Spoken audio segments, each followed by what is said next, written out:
Hello again and welcome to another bearing removal and installation video featuring Boca bearings. Now today's engines, yes I did say engines, plural, are very rare. It seems like they're pretty rare. They're hard to come by. I don't see them ever listed for sale on eBay very often, so that's why I'm calling them rare.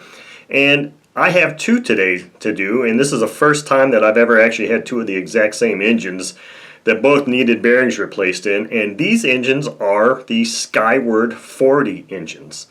Now, I don't know a whole lot about these engines other than what the Clarence Lee review tells me about them, and based on what that review page looks like, it looks like these might have, because RC Modeler, where Clarence Lee used to do his reviews, they never put dates, month and dates on the bottoms of their pages. So when you find these reviews that are in PDF form or online, you'll never see the date on an RC Modeler page. So I don't know exactly what the date time frame was of these, but based on what the ad looks like or what the review header and stuff looks like, I believe it looks like these are either very late 80s or early 90s vintage engines. Now, the other thing is that Boca's website does not have a listing for these engines, so I kind of had to do some searching, and I used Clarence Lee's review article to help me determine the size of the bearing. So based on that, I went and just got some bearings from Boca, a variety of different sizes, and we'll see what actually fits, because what I'm finding in his review does not really match up with what the reality of the situation is. So with all that said, let's go to the table and look at these engines and remove some bearings. Okay, so here we are. I've got these two Skyward engines right here, all ready to have their bearings or the crankshafts removed and the bearings pulled out and replaced. Now, these engines are very unique because they're black case, and they also have a round exhaust port opening. So these were developed by, I think it was called Skyward Industries out of Montreal, Quebec, Canada. And I'll correct myself on the video here if that's not correct. I just read this and I'm trying to remember exactly. But they were contracted to be made, so these were designed and developed in Canada and contracted to be made in Italy. So they have hints of several different Italian engines, that being Rossi, OPS, Pico. So they have some of these design features, and that's something that Clarence Lee mentions in his review article also. So on the table I've got a screwdriver, which is not something I normally use to remove bearings, my punch, the Boca bearing mini bearing removal tool that's going to potentially fit the rear bearing if necessary, and my hammer, my heat gun, desk vise. Now the reason I've got this screwdriver here is because after reading the review article, this is one of those things where there's a disc. The crankshaft counterweight is cut out, but there's still a solid disc there. And instead of that solid disc being right up against the bearing, as it is in most cases, it's on the far end of the counterweight. So there is a small gap there. So it's going to be interesting to see, and since I've got two here to use, it's going to be interesting to see, first of all, how they come out. Does the bearing stay on the crankshaft? And am I going to have to deal with that using this screwdriver? Or are the bearings going to stay in the case and require me to use an extraction tool like this? So, with all that said, let's start heating one of these cases up and see what it has in store for us.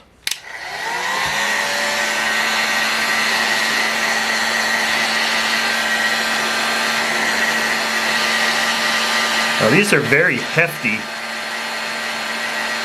very well made, thick crankcases, so they may really take some heat.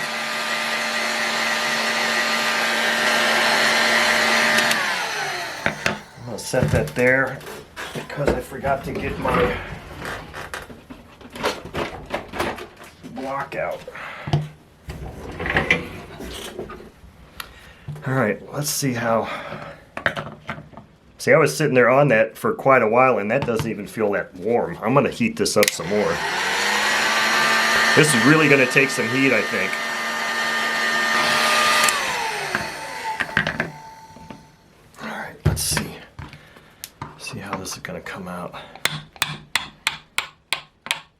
so crankshaft came out. Now let's see. Did the bearing come out with it?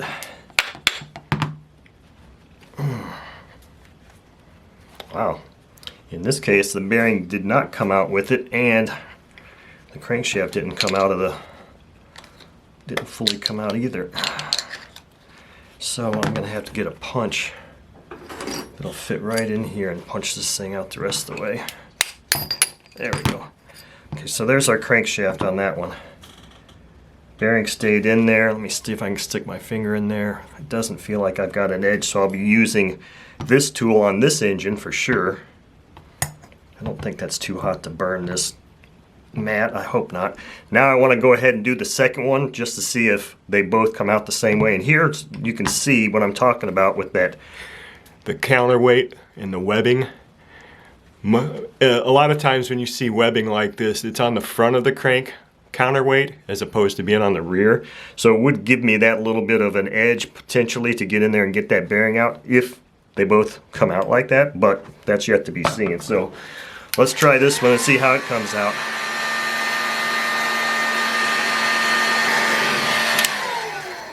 Let's see if that's enough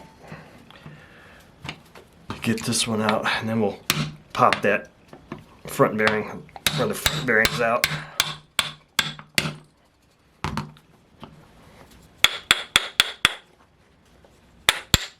Wow, these things are really giving me a challenge here. See, the thing is now I can't just get that flush. Now, that's too big anyway. This is tough here because I have to try to hold this thing.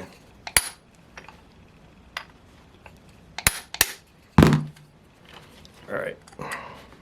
So this is interesting. I got a feeling we're going to have the exact same thing here. So yeah, we got the exact same thing going on there. So let's go ahead, and I don't think these are too hot for me to go ahead and pop those front bearings out. It's pretty warm, but I think it'll be alright.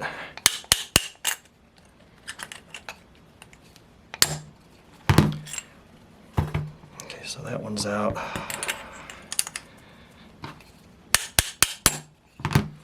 That one's out.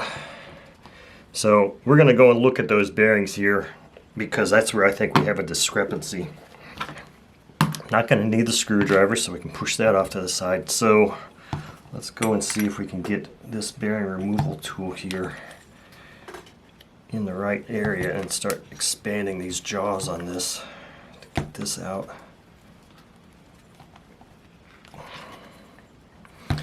Okay, I'm going to have to tighten this up a little bit.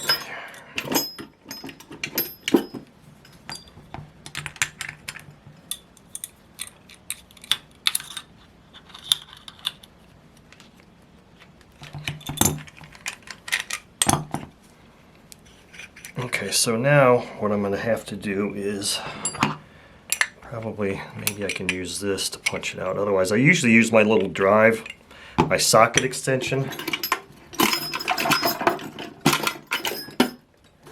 But I'm not sure if that's going to be, yeah, it'll fit in there.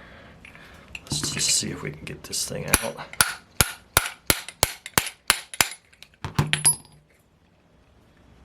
Can't tell if that's bearing is coming out or not. Yeah, it looks like it is.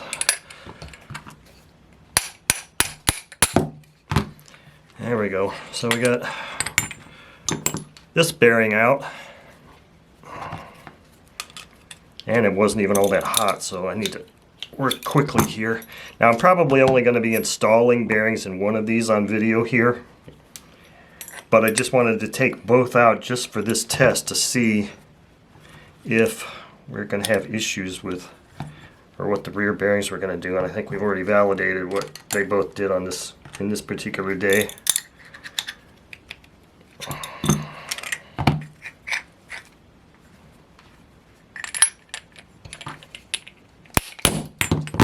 That one's much easier to come out. Okay, so what I'm going to do now is I'm going to clean all these parts up, and I find it very interesting So we'll talk about these bearings here after I get my table cleaned up and get these parts cleaned up, and then we'll do the installation.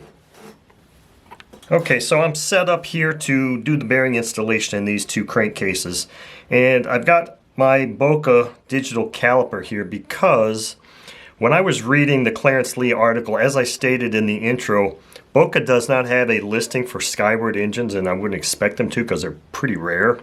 So that's part of why I'm doing this, is to give them the information to make a kit for these engines, put them on the website. So all I had to go by was these engines, which I didn't take the bearings out of, and the Clarence Lee article. Now, Clarence Lee will usually always disassemble an engine, and he'll talk about the crankshaft and the bearings that are used in there. And in this particular instance, either he was reading wrong or they made changes to this engine after the review engine that he got. Because if you look at this little excerpt from his review, he says that the front bearing was a 626, which is a 6-inch ID by a 19 or a 15-inch OD, and that's all he ever says. He always only says the ID and OD. So it says 6-inch or 6mm ID, which turned out not to be the case because I got several sets of loose bearings from Boca because they didn't have the kit, and I wasn't exactly sure, and I got some 6-inch or 6mm IDs, but when I had the engine together, I was trying to put it on there and it didn't fit. So what I ended up having to do with one of these engines was I cleaned up the front bearing really well, good enough so I could see and read the number on there, and sure enough, it says it's a 607. So I just want to make sure that both of these engines are the same, and that this should be, you can see it's very clearly reading 7mm, and for the ID of the bearing, and the ID of the main bearing is 14.98 or 15. So that one's good for what the bearings I have on hand. Again, 6.98, 14.98. So in his review article, it was not correct that the bearings were a 6-inch ID, which would have been a number 626 bearing instead of a 607, which is what that actually turns out to be. Now, these bags are not accurate. So what it turns out is that I've got a 607 bearing for each of the fronts and a 6902 for the rear. But I thought it was kind of interesting because this bearing, both of these engines came from very different places. So they have very different histories, which I am unaware of. But this one, both rear bearings maintained a rubber seal on the backs of each of them and open on one side. However, this one here, it almost kind of looked like when it came out that maybe it was sealed both ways, because there was some stuff that came out with this that to me kind of looked like an inner shield that just got too hot and gave way. I can't say for sure, but some of these little black pieces that were in this bearing seem to look like potentially they could have been from a rubber sealed race that was black that just came apart in there. So let me clean this area up because those bearings are really pretty nasty. So as I said, what I've got now is I don't have kit numbers for these yet, but these engines, at least these two of mine, require a 607 MR607ZZ and an MR6902. Now, what I've got on hand here is a rubber shielded one and a metal shielded one, and I'm just not going to worry too much about that. In fact, because of the fact that they had rubber shields on one side, I'm not really sure how I'm going to deal with that. I might just do one that has the rubber shield that way with one, and then just remove the shields on both sides for the other one. But I think I'm really only going to be doing one of these engines on this video. So I'm going to put these items off to the side, because once you see one bearing installation, you don't really need to see the other. But I did, since I had two of the same engines, I wanted to compare those things and make sure that everything was consistent. So I got my bearings out, And I've got my little empty glass jar here because I always like to use Boca's Lightning Lube Road Power for my reassembly tasks. And I put 2 pumps in there this time because I've got another engine I'm going to do. So what I'm going to do here is just lubricate this crankcase up. And I've got it all nice and cleaned up really well. And I'll just go ahead and lube all of it because I'll probably end up putting these engines back together here very soon as my gaskets come in. Here's what the cleaned up crankshaft looks like, and you can see how that's got that web that's on the back side, and I think that's how I've seen Super Tiger engines. Many Super Tiger engines will have that they'll be cutaway, but they'll have that full web on the back side like that. I believe it's what I've seen. So like I said, these engines had 2 different histories. This crankshaft was in much better shape. The other crankshaft had a whole bunch of rust on the back of it and inside the crank port itself that I had to use a brush, alcohol, or some Q-tips and files to clean all that out. So that was that other engine was in much poorer condition than this one was. So I got these lubed up. I'm going to take the shield off of one side of this bearing and one side of each of these. So where's my little screwdriver? So I'm going to just pop in here right at the inner race and lift. Pull that out. That bearing is ready to go. And very gently lift this rubber seal out. You don't have to be nearly as, because these could be reused if you wanted to. If you wanted to just service the engine or the bearing. So I always like to, even though I don't reuse them or do that, you never know when I might need one of these seals, so I'm very careful with those. So we're good to go here. Let's see how this bearing is going to slip on here. Now I'm trying to remember when I took that thing off on that one that had, or both of them. Maybe I should go and review that part of the video. I don't know if the seal was, I think I'm going to have it like this. And put the seal facing backwards on there. I think that'll give this bearing the best opportunity to get lubrication. So that looks beautiful.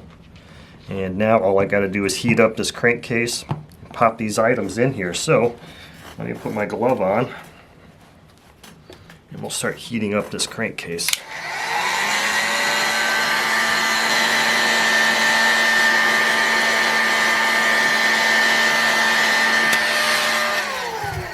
See if it should be plenty warm for this. We hope.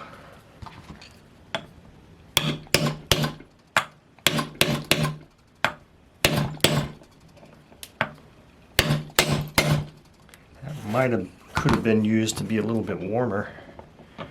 Okay, now let's see how this is going to go in here. I think I need to adjust my plate here so that my crankshaft fits through that hole. And where is my drive? Let's drive this guy home. Now, is it fully seated? Looks like that's fully seated. And there you have it. Now I'm going to shut the camera off and do this other bearing installation on the other Skyward engine, and these will be ready to go.